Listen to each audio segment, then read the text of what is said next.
I do not think that people are religious because they fear death.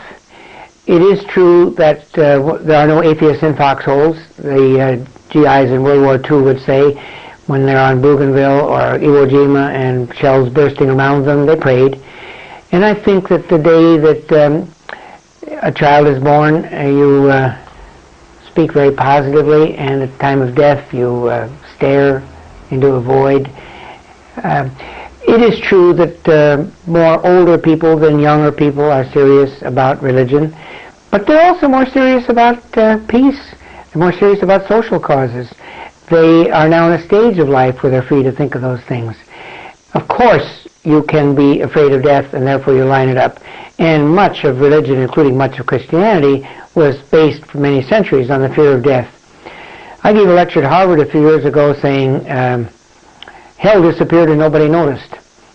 That is, you used to just fill churches by fear of hell. Today you fill churches by offering people a lot. Community, happiness, fulfillment. Heaven? Yes, most Americans believe in heaven. Here's how I would locate it. I would say if we weren't going to die, nothing would have much meaning. Sounds strange to say. The philosopher Heidegger says we are beings toward death. And I thought of that once watching an opera. My wife took me to the Makropolis Affair by Leos Janáček. It's in Czech, and so I needed the superscripts, and all of a sudden I find the heroine's name was Emilia Marty. My father was Amo Marty, and I'm Martin Amo Marty. So we're related. It is the story of a Catherine Malfitano played it, the most beautiful woman in the world and the best singer in the world. And she's 337 years old because every generation she drinks an elixir and she can't die. And now they've lost the recipe, she will finally die. She is corrupt, vain, bored. Everything that could have happened has happened. And she sings an aria when she turns to the other group and says, "You fortunate ones, you get to die. Therefore, you celebrate humanity, achievement, and love."